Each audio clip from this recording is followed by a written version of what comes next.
देवउठनी एकादशी है।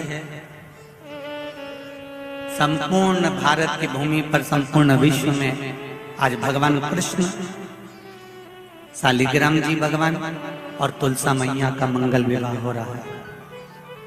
संपूर्ण विश्व में, पूरी भारत की भूमि पर पूरे सनातनी भाई बहन आज शालिग्राम जी के साथ में, लड्डू गोपाल जी के साथ में, भगवान नारायण के साथ में तुलसी जी का मंगल विवाह करेंगे। हम भी चाहते हैं कि आप भी मंगल विवाह करें, पर निवेदन है आप भी भीष्म पितामह जैसे आज भगवान से कह देना, भोलेनाथ मैं भी अपनी बुद्धि रूपी बेटी को तुझे समर्पित कर रहा हूँ। एक कर्म गति के कारण तू लूट बैठी, इतनी अच्छी थी, इतनी बढ़िया थी, पर केवल तेरे ललाट पर जो लिखा हुआ था कर्म की गति का खेल लिखा हुआ था, उसने तुझे अच्छे से बुरा बना दिया। मेरा निवेदन भीकन गांव की इस पावन धरा से, घर घर में चल रही शिव महापुराण से, आस्था चैनल फेसबुक पे सुन रहे सारी बहू बेटियां और माताओं से कि ना सास बुरी होती है ना बहू बुरी होती है। सास नहीं चाहती कि मैं कोई अपशब्द बोलूं, वही बहू भी नहीं चाहती कि कोई अपशब्द बोलूं, पर ललाट पर जब कर्म गति उल्टी पड़ती है तो अपने आप जिह्वा से अपशब्द निकल ही देती है। यह कर्म गति। अब ऐसे समय पर क्या करोगे आप?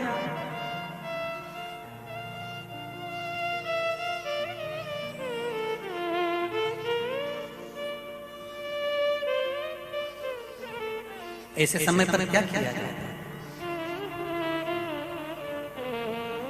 कार्तिक महीने में 2 वस्त्र की महत्वता होती है। ध्यान लगाना जरा, जितनी भी माताएं बैठी हैं, चाहे वो सासू माँ हो चाहे बहुएं हो, बेटियां भी कभी ना कभी बहू बनेंगी और आप भी कभी ना कभी सास बनेंगे, स्मरण में। कार्तिक महीने में 2 वस्त्र का विधान है, एक पीले कलर का वस्त्र और एक लाल कलर का वस्त्र। एक पीला वस्त्र है, एक लाल वस्त्र।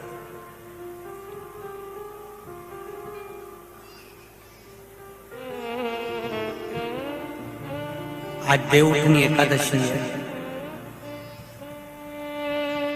ऐसी कोई माता नहीं होगी जो अपने घर में तुलसी जी का पूजन नहीं करे।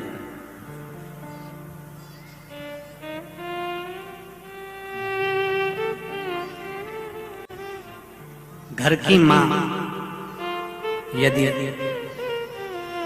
आज देवउठनी एकादशी के दिन लाल वस्त्र, बैकुंठ, वैसे तो पचवीगन का महत्व बताया गया है स्कंद पुराण में, जो 5 दिन पीछे के होते हैं।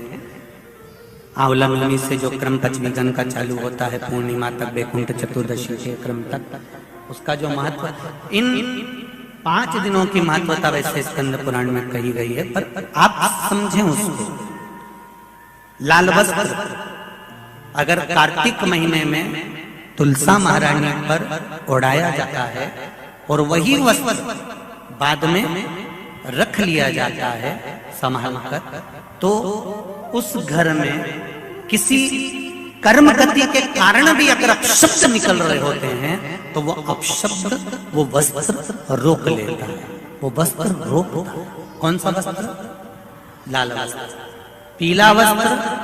इन 5 दिन में अगर तुलसा महारानी को चढ़ाया जाता है और उसको रखा जाता है, तो जिस नारी के गर्भ से संतान नहीं भी हो रही होती है, उसके कक्ष में अगर वो वस्त्र कुछ दिन तक रखा रहता है तो ये निश्चित आती है कि गर्भ ठहरता जरूर है। ये पीले वस्त्र की और लाल वस्त्र की महत्वता कार्तिक महीने में।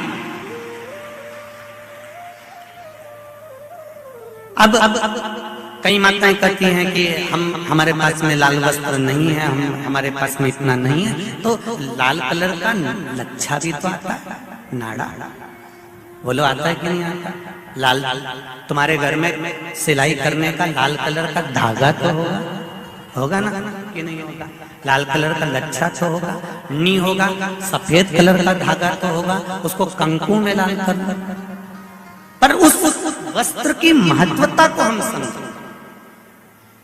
जैसे बांस की पिटारी में, ये तो तुम लोगों की परिभाषा है। आजकल की माताएं तो सुहाग का सामान प्लास्टिक की टोकरी में रख कर देती है, पर हमारे यहाँ नहीं लिखा कि प्लास्टिक की डलिया में सुहाग की सामग्री दो। हमारे यहाँ कहा कि जो वंश बढ़ावे, जो वंशकार होते हैं ना, बांस बनाने वाले होते हैं, वंशकार होते हैं, इनको तो तुम्हें रोज धन्यवाद देना चाहिए। जो बांस का टोकरी बनाते हैं, सुपड़ा बनाते हैं, बांस का सामान बनाते हैं। आज भी विवाह में हमारे यहाँ मंडप भी बांस का होता है, सुपड़ा भी बांस का, डलिया भी बांस की। सबसे पहले खलमट्टी अगर आती है, शादी के ब्याह में सबसे पहले मिट्टी आती है, तो बांस की टोकरी में आती है। एक नियम है।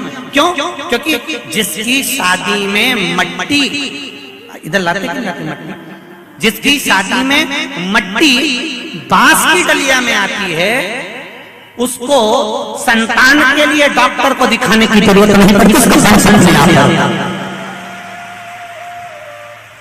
जिसकी शादी की शुरुआत प्लास्टिक की डलिया से होती है, फिर उसको टेस्ट भी करवाना ही पड़ता है।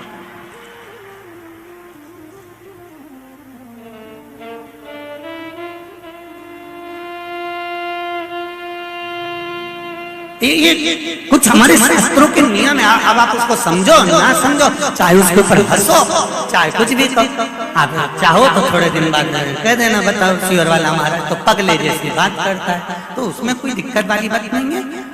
पगले का अवार्ड हमको ही मिलने वाला है, उसमें कोई दिक्कत वाली बात नहीं। पर उसको समझो कि हमारे सनातन धर्म में ये वंशकार, बांस का सामान बनाने वाले, बांस की डलिया बनाने वाले, बांस का सुपड़ा बनाने वाले, सबसे पहले ये वंशकार हुए, फिर खवास नाई ये हुए, फिर चर्मकार हुए, जूता चप्पल बनाने वाले, फिर अन्य जितने हमारे यहाँ, इनको लोग कहते हैं कि इनको हमारे यहाँ से हटा दिया, ऊंची जाति वालों ने इनको पीछे हटा दिया। कोई इनको पीछे हटाने वाला नहीं है। केवल तुम्हारी बुद्धि से लोग तुमको भ्रष्ट कर रहे हैं कि हमको नीचा दिखा रहे हैं, हमको ऊंचा दिखा रहे हैं। किसी जात में, किसी समाज में ये नहीं कहा गया कि इनको नीचा दिखाना। प्रत्येक समाज में, चाहे ब्राह्मण के घर की शादी हो, चाहे क्षत्रिय के घर की शादी हो, चाहे वैश्य के घर की शादी हो, सबसे पहले वंशकार की डलिया आती है, वंशकार आता है। सबसे पहले हमारे यहाँ अगर पादुका बनाई जाती है तो सबसे पहले चर्मकार आता है, सबसे पहले हमारे यहाँ खवास आता है। पहले इनको लाकर बिठाया जाता है। पहले संबंध भी सेठ खुद नहीं जाता था करने के लिए, खवास जाता था, वंशकार जाता था, ये जाते थे, संबंध पक्का कर कर आते थे और शादी हो जाती थी। ना लड़का देखता ना लड़की देखती। ये सब बाद में चालू हुआ। अब दुनिया के लोगों ने अपनी राजनीति को अखाड़ा बनाने के लिए कह दिया कि ये समाज नीची हो गई, ये समाज ऊंची हो गई, इसको पिछड़ा में कर दिया, इसको उसमें कर दिया। कोई नहीं कर रहा किसी को।